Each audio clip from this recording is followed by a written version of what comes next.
Physics went insane. The world went insane. What the hell is going on?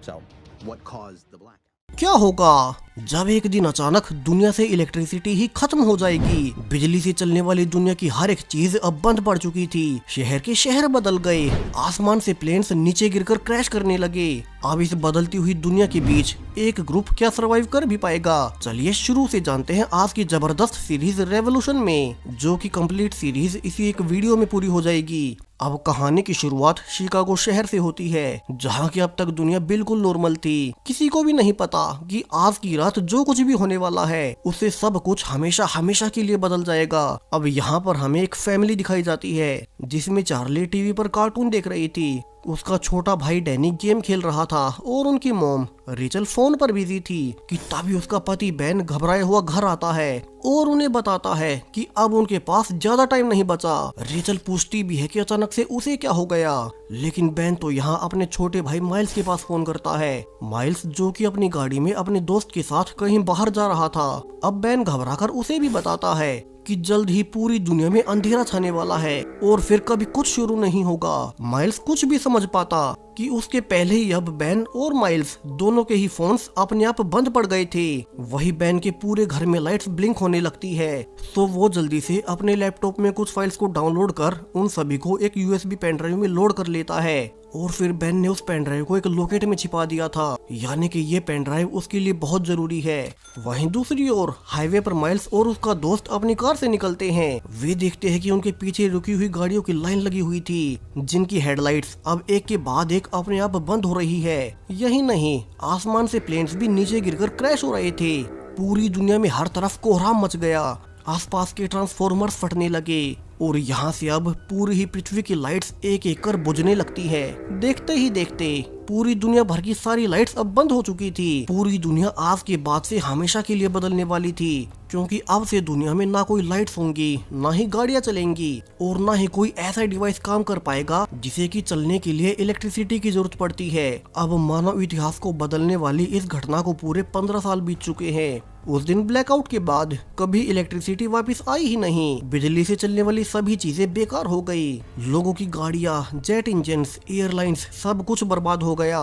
World order अचानक से बदलने से बहुत से लोग तो तभी मारे गए। वहीं बाद में जो लोग बीमार हुए उन्हें दवाइयां नहीं मिली। घरों में आग तो लगी, लेकिन आग बुझाने वाली गाड़ियां नहीं थी। फैक्ट्रीज वगैरह तो सीधे ही बंद पड़ गई और अब सभी लोग हाथ से ही काम करते हैं। वहीं सरकार तो अब कोई बची ही नहीं थी। सो आम लोगों ने अपने ग्रुप्स बनाकर हथियारों के दम पर इलाके कंट्रोल करना शुरू कर दिए। अब प्रेजेंट टाइम में यूनाइटेड स्टेट्स 6 भागों में बढ़ चुका था, इसलिए आम लोग इन बड़े बड़े ग्रुप से दूर रहकर सरवाइव करने के लिए बस्तियां बनाकर रहने को मजबूर हैं। यहाँ पर बेन भी अपने परिवार के साथ ऐसे ही एक दूर कॉलोनी में रहने चला आया, जहाँ के 100 के आसपास लोग एक साथ मिलकर रहते हैं। वे यहीं खेती करके आपस में सरवाइव करते हैं। हालांकि बेन की पत्नी रेचल ब्लैकआउट के बाद भागते हुए कहीं मिसिंग हो गई थी और बेन समझ ही गया कि रेचल तभी मारी गई। इसलिए अब इतने सालों के बाद बेन एक डॉक्टर मैगी को डेट कर रहा है। वही बेन के दोनों बच्चे डैनी और चार्ली भी बड़े हो चुके थे। हालांकि डैनी अस्थमा की बीमारी से गुजर रहा है और एडवांस्ड मेडिकल सुविधाएं तो अब बची ही नहीं थी, सो उसे ऐसे ही सरवाइव करना पड़ता है। वहीं चार्ली भी अब इस समय के अनुसार खुद को बदल चुकी थी। हालांकि उसे वो पहले वाला टाइम अभी भी याद आता है जब उसके पेरेंट्स ने आखिरी बार उसे आइसक्रीम खिलाई थी, क्योंकि बाद में तो कभी आइसक्रीम बन ही नहीं सकी। अब सब कुछ नॉर्मल ही चल रहा था कि अचानक से आज इस एरिया की मिलिशिया कॉलोनी में घुस आती है। उनकी पहचान उनके हाथ पर गुदे हुए मोनोरोव के निशान थे। ये मिलिशिया पूरे एरिया को हथियारों के दम पर कंट्रोल करते हैं। अब बेन का ग्रुप भी टैक्स के रूप में इस मिलिशिया को कुछ फसलें हर बार पहुंचा देते थे, मगर फिर भी मिलिशिया अपने जनरल टॉम के साथ यहाँ आ गई, यानी कि जरूर से कुछ न कुछ सीरियस है। बेन जल्दी से भागकर कॉलोनी में अपने बेस्ट फ्रेंड एरन के पास जाता है और उसे वहीं लोकेट छुपाने को कहता है, जिसमें कि बेन ने उस लाइट आउट वाली रात वो पेन ड्राइव छिपाई थी। यानी कि इसमें कुछ ऐसा जरूर है जिसे कि बेन सबसे छुपाना चाहता है। अब एरन को लोकेट देने के बाद बेन जनरल टॉम के पास जाता है, जो कि यहाँ बेन को अपने साथ ले जाने आया था। वही वो बेन के भाई नाइल्स के बारे में भी पूछता है, जिस पर बेन कहता है कि वो तो अपने भाई से 15 सालों से नहीं मिला। अब टॉम कहता है कि वे उसे भी जल्द ही ढूंढ निकालेंगे, लेकिन अभी तो बेन को उनके ठिकाने पर चलना होगा। कि तभी पीछे से बेन का बेटा डैनी मिलिशिया पर क्रॉसबो पॉइंट करते हुए कहता है कि उसका पिता उनके साथ नहीं जाएगा। बेन अपने बेटे को समझाने की कोशिश भी करता है क्योंकि इन मिलिशिया के लोगों के पास गन थी और वे उनसे लड़ नहीं सकते, लेकिन इसे कोई फायदा नहीं होता। सबसे पहले गोली बेन को ही जा लगी थी, जिसके बाद अब तो गुस्से में डैनी और पूरी ही कॉलोनी मिलिशिया के लोगों पर अटैक कर देते हैं। हालांकि मिलिशिया के पास गन्स तो थी ही, तो वे बेन के अलावा और भी कुछ लोगों को जान से मार देते हैं और आखिर में जनरल टॉम बेन के बेटे डैनी को बंधक बनाकर अपने साथ उठा ले जाता है। अब कुछ देर बाद जब चार्ली वापिस से अपने घर आती है तो यहाँ उसका पिता बेन, जो कि खून में लथपथ अपनी आखिरी सांसें गिन रहा था, वो मरने से पहले कहता है कि मिलिशिया चार्ली के भाई डैनी को अपने साथ उठा कर ले गए हैं, तो चार्ली को अभी उसके अंकल माइल्स को ढूंढना होगा, जो कि शिकागो शहर में रहता है, और एक वही है जो कि डैनी को वापस ला सकेगा। और ये कहते ही अब बेन की मौत हो जाती है। अब चार्ली ने अपने पिता को अपनी आंखों के सामने मरते देखा था, मगर अभी तो उसके पास शोक मनाने तक का वक्त नहीं, क्योंकि उसे अपने भाई डैनी के बारे में सोचना है। तो वो जल्दी से अपना सारा सामान पैक कर सीधा शिकागो शहर में अपने अंकल माइल्स को ढूंढने निकल पड़ती है। हालांकि बेन की नई गर्लफ्रेंड मैगी और कॉलोनी का बेन का बेस्ट फ्रेंड एरन, वे दोनों से अकेले नहीं जाने देते और खुद भी उसके साथ जाने लगते हैं, क्योंकि अब के समय में बाहर का सफर बिल्कुल भी आसान नहीं होता। सो तीनों अब आने वाले कुछ दिनों तक ऐसे ही जंगलों को पार कर आगे बढ़ते रहते हैं। वहीं रास्ते में चार्ली को एक नेट नाम का लड़का भी दिखाई देता है, जिसे देखकर वो शुरू में डर जाती है, क्योंकि अब पूरी दुनिया ब्लैकआउट में चली गई थी। इसलिए तब के बाद से हर इंसान को पहली बार में देखकर खतरा ही समझा जाने लगा है। अब इस रात चार्ली, मैगी और एरोन एक टूटे हुए प्लेन में सोने का फैसला करते हैं, लेकिन उनकी बुरी किस्मत कि कुछ ही देर बाद उन पर कुछ लुटेरे आकर अटैक कर देते हैं ताकि उनके सामान को लूटकर उन्हें जान से मार सके। कि तभी अचानक वहां नेट आ जाता है और उन लोगों को एक एक कर जान से मारकर तीनों को बचा ही लेता है। अब सुबह होने पर वे जान पाते हैं कि नेट भी असल में शिकागो ही जा रहा था, और अब चूंकि उसने उनकी जान भी बचाई है, सो चार्ली को उस पर भरोसा हो चुका था और वे एक साथ मिलकर शिकागो तक जाने लगते हैं। हालांकि मैगी स्केप्टिकल थी कि ऐसे समय में इतने इत्तेफाक कैसे हो सकते हैं, नेट बिल्कुल सही वक्त पर उन्हें बचाने कैसे आ गया, मगर अब चार्ली के जिद करने पर वो कुछ नहीं कहती। दूसरी ओर डैनी, जो कि मिलिशिया की कैद में था, वो रात होने पर उनकी कैद से भाग निकलता है, लेकिन जब वो भागकर वापस अपनी कॉलोनी की ओर जा ही रहा था कि उसे फिर से अस्थमा का दौरा पड़ जाता है। डैनी वहीं पर बेहोश हो गया था। अब कुछ देर बाद वो खुद को एक घर में बिस्तर पर पाता है। दरअसल उसे ग्रेस नाम की एक औरत बाहर से उठा लाई थी, और अब कंफर्म होने पर कि डैनी उसे कोई नुकसान नहीं पहुंचाएगा, ग्रेस गन नीचे कर लेती है। इसके बाद वो उसे अस्थमा का इनहेलर भी देती है, जो कि वैसे तो ग्रेस के बेटे का था, मगर अब उसका बेटा मर चुका है। दूसरी ओर चार्ली का ग्रुप अब तक फाइनली शिकागो तक पहुँच चुका था। यहाँ चारों नोटिस करते हैं कि ये शहर, जो कि कभी चकाचौंध से भरा हुआ रहता था, अब यहाँ पर पेड़ पौधों ने पूरे शहर को ढक लिया है। सड़कों पर छोटे बाजार लगे हैं, जबकि पिछले समय की महंगी गाड़ियों को घोड़ों से बांधकर चलाया जा रहा है। अब बेन द्वारा बताई गई लोकेशन के बाद सभी एक होटल में पहुँचते हैं और वे बारटेंडर से माइल्स के बारे में पूछते हैं। अब शुरू में तो वो बारटेंडर इस नाम के किसी भी आदमी को जानने से ही मना कर देता है, मगर चार्ली के ये बताने पर कि वो बेन की बेटी है और अपने अंकल को ढूंढ रही है, वो बारटेंडर रिवील करता है कि वो ही असल में माइल्स है। दरअसल चार्ली ने पिछले 15 सालों से अपने अंकल माइल्स को देखा ही नहीं था, इसलिए वो उन्हें पहचान नहीं पाई। अब चार्ली उन्हें सब बताती है कि कैसे मिलिशिया ने उसके पिता बेन को मार डाला और वे उसके भाई डैनी को भी किडनैप कर अपने साथ ले गए हैं। हालांकि वो हैरान थी कि अचानक से मिलिशिया के लोग उसकी फैमिली पर अटैक क्यों कर रहे थे। वे उसके पिता बेन को अपने साथ ले जाना चाहते थे, यानी कि ऐसा जरूर से कोई न कोई राज है जिसके बारे में सिर्फ उसके पिता को ही पता था।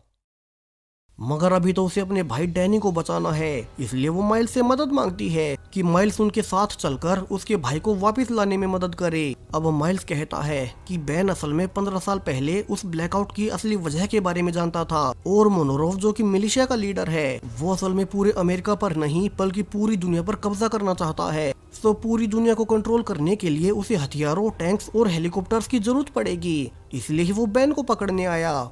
क्योंकि वही एक जानता था कि ब्लैकआउट की असली वजह क्या थी और इसे कैसे रिवर्स किया जा सकता है जिससे कि सारी पावर मोनोरोव को मिल जाए। अब चार्ली ये सुनकर हैरान रह जाती है कि 15 साल पहले घटी वो घटना जिसने दुनिया को तबाह कर दिया, उसके पिता बेन को उस घटना के बारे में पहले से सब कुछ पता था।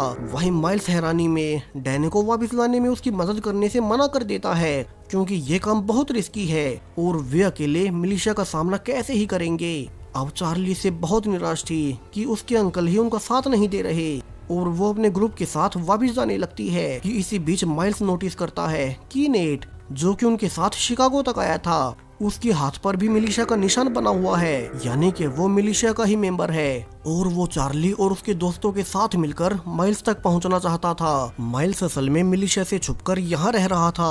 अब ये जानकर हर कोई हैरान रह जाता है, लेकिन इससे पहले वे कुछ भी कर पाते नेट वहाँ से भाग गया था। अब कुछ देर बाद जब मिलिशिया के लोग नेट के कहने पर माइल्स को पकड़ने आए थे कि माइल्स अब चार्ली के ग्रुप के साथ मिल उन्हें ट्रैप बिछाकर एक जान से मार देता है और नेट वहां से फिर से भाग जाता है। अब माइल्स ने इस बार तो मिलिशिया के लोगों को मार दिया, मगर अब उसका ये ठिकाना भी सेफ नहीं रहा।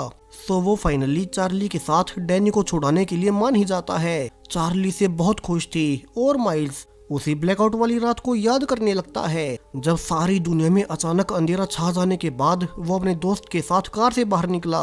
वो अपने दोस्त के साथ मरीन बेस में जाता है और रिवील होता है कि ये दोनों मरीन्स हैं। वही अंदर जाने के लिए उसका दोस्त अपने हाथ पर बना वो एम का टैटू दिखाता है। यह असल में वही मिलिशिया वाला टैटू था और रिवील होता है कि मिलिशिया का लीडर वो कोई और नहीं बल्कि माइल्स का पुराना दोस्त मोनोरोव ही है। वही है जिसने अपने जनरल टॉम को भेज बेन को मरवाया और अब माइल्स को पकड़ने के लिए अपने आदमी भेजे थे। वहीं दूसरी ओर जनरल टॉम और उसके आदमी डैनी के फुटप्रिंट्स का पीछा करते हुए ग्रेस के घर तक आ पहुंचते हैं, जहां शुरू में ग्रेस डैनी को बचाने की कोशिश भी करती है, मगर टॉम के उसे जान से मारने की धमकी देने के बाद ग्रेस को पीछे हटना ही पड़ता है। उसके घर में घुसकर टॉम डैनी को पकड़ लेता है और उनके जाने के बाद रिवील होता है कि ग्रेस के पीछे हटने का मकसद कुछ और ही था। वो चुपके से अपने बेस में जाती है और एक लोकेट निकालती है। ये सेम बिल्कुल वैसा ही लोकेट था जैसा कि बेन के पास था और वो उसने एरन को दे दिया था। और अब जैसे ही ग्रेस उसे दबाती है तो अचानक से कमरे में बल्ब चालू हो जाता है। इसके बाद ग्रेस उस लोकेट को कंप्यूटर में लगाती है और किसी से चैट करना शुरू कर देती है। दूसरी तरफ से जो कि ग्रेस से चैट कर रहा था वो बहुत खुश था कि मिलिशिया को उनके सीक्रेट के बारे में पता नहीं चला, यानी कि ग्रेस और बेन इस लोकेट के सहारे आपस में जुड़े हुए थे और इस लोकेट से ग्रेस लाइट तक जला पा रही है। दूसरी ओर माइल्स जाते हुए कहता है कि उसे अपनी पुरानी साथी नोरा को ढूंढना होगा जो कि उस रेबल ग्रुप की मेंबर है, जो कि इकट्ठे होकर मिलिशिया के खिलाफ लड़ते हैं। और नोरा चूंकि एक अच्छी फाइटर है तो डैनी को वापस लाने में वो उनके बहुत काम आएगी। अब एक आदमी से पूछने पर उन्हें पता लगता है कि नोरा को तो मिलिशिया ने पकड़ रखा है और वो उनकी कैद में बाकी गुलामों के साथ काम कर रही है। तो पहले नोरा को छुड़ाने के लिए माइल्स अकेले ही जाने का फैसला करता है क्योंकि वहाँ पर बहुत खतरा होगा। और माइल्स अब बाकी ग्रुप के लोगों को 2 दिन बाद एक लोकेशन पर मिलने को कहता है। हालांकि अगली सुबह जब मैगी और एरन जागते हैं तो वे देखते हैं कि जीजी चार्ली भी माइल्स के पीछे पीछे निकल गई। हालांकि अब वे कुछ नहीं कर सकते। सो एरन मैगी को वहीं बेन वाला लोकेट दिखाता है जो कि मरने से पहले बेन ने उसे छिपाने के लिए दिया था। एरन ये भी बताता है कि बेन ने पास में ही एक लेडी से मिलने के लिए कहा था और ये लेडी कोई और नहीं बल्कि ग्रेस ही थी। सो दोनों फैसला करते हैं कि चूंकि माइल्स और चार्ली नोरा को छुड़ाकर 2 दिन में लौटेंगे तो क्यों न वे तब तक ग्रेस से मिल लें जिसे मिलने के लिए बेन ने उनसे कहा था। वहीं दूसरी ओर मिलिशिया के अड्डे पर मेन लीडर मोनोरोव अपने एक आदमी से अपने हथियारों के बारे में पूछता है। मोनोरोव असल में बहुत से हथियार इकट्ठे कर रहा है और जब वो डरा हुआ आदमी उसे कोई जवाब नहीं देता तो मोनोरोव उसे बेरहमी से जान से मार देता है। मोनोरोव दुनिया पर कब्जा करने के लिए कुछ भी करने को तैयार था, जिसके बाद वो दूसरे रूम में अपने दूसरे वर्कर के पास जाता है जिसे कि उसने हथियारों पर रिसर्च करने के लिए अगवा कर रखा था। और यहाँ से कहानी का सबसे बड़ा ट्विस्ट आता है। ये कोई और नहीं बल्कि बेन की वाइफ रेचल थी, जिसे कि बेन और उसकी फैमिली पिछले 15 सालों से मरा हुआ समझ रही थी। उसी असल में इतने सालों से मोनोरोव ने पकड़ रखा था और वो उससे जबरदस्ती अपने प्रोजेक्ट पर काम करवा रहा था। मोनोरोव अब रेचल को रिवील करता है कि वे उसी की तरह उसके पति बेन को भी पकड़कर यहीं ला रहे थे, लेकिन झड़प के बीच उनके जनरल टॉम के हाथों बेन वहीं मारा गया। और अब जनरल टॉम उसके बेटे डैनी को उठाकर यहीं ला रहा है। अब ये सब सुनकर रेचल बहुत परेशान हो जाती है कि उसका पति बेन अब इस दुनिया में नहीं रहा। दूसरी ओर माइल्स चार्ली पर काफी गुस्सा करता है कि उसे उसके पीछे नहीं आना चाहिए था, मगर अब चूंकि वो आ ही गई है तो वे एक साथ मिलकर प्लान बनाते हैं। वे देखते हैं कि मिलिशिया के लोग आम लोगों से एक हेलीकॉप्टर वगैरह इकट्ठा करवा रहे थे। दरअसल उनके लीडर मोनोरोव का मानना था कि एक दिन इलेक्ट्रिसिटी जरूर से आएगी और उस एक दिन के लिए वो खुद को अभी से तैयार कर रहा है। अब इन सभी मजदूरों में माइल्स नोरा को पहचान लेता है। हालांकि यहाँ कई सारे गार्ड्स के पास स्नाइपर राइफल्स भी थी, लेकिन माइल्स अपने दोस्त को हर हाल में बचाना चाहता था, तो वो नोरा को बचाने का प्लान बनाते हुए रात होने का इंतजार करता है। अब जैसे ही रात होती है सबसे पहले चार्ली डिस्ट्रक्शन पैदा करती है और वहां मौजूद सभी गार्ड्स को दूर भगा देती है, जहां फिर माइल्स पीछे से जाकर नोरा को बचाकर अपने साथ ले आता है। हालांकि नोरा इससे बहुत नाराज थी और वो रिवील करती है कि वो तो जानबूझकर खुद ही कैदी बनी हुई थी, क्योंकि उसे उन गार्ड्स की राइफल चुरानी थी। दरअसल उन गार्ड्स के पास ऐसे हथियार हैं जो कि आमतौर पर मिलना काफी मुश्किल होते हैं। माइल्स नोरा से कहता है कि उसे अपने भतीजे डैनी को बचाने के लिए उसकी मदद चाहिए, जिसके लिए नोरा तुरंत मान भी जाती है। लेकिन इसके बदले में वो उनसे इस मिलिशिया के लोगों से राइफल चुराने में मदद मांगती है। तो तीनों मिलकर फिर से प्लान बनाने लगते हैं और नोरा अब एक खोया हुआ इंसान होने का नाटक करती हुई मिलिशिया के पास जाती है और मौका पाकर उन पर अटैक कर देती है। इसके पहले कि बाकी गार्ड्स कुछ भी कर पाते, वहां नोरा और माइल्स आकर उन पर हमला कर देते हैं। उन्होंने सबको मारकर सभी गुलामों को छुड़ा लिया। साथ में ही अब उनके पास इतने हथियार भी थे जिन्हें कि नोरा अपने रेबल ग्रुप के लोगों को दे देती है, यानी कि अब वे और ताकतवर हो गए और वे मिलिशिया के खिलाफ लड़ाई में और मजबूत हो गए। अब माइल्स, चार्ली और नोरा आगे बढ़ने से पहले रास्ते वाले ब्रिज को भी बम से उड़ा देते हैं ताकि मिलिशिया के बाकी सैनिक उनके ग्रुप तक ना पहुंच सके। वहीं दूसरी ओर मैगी और एरन, जो कि ग्रेस से मिलने उसके घर पहुंचे थे,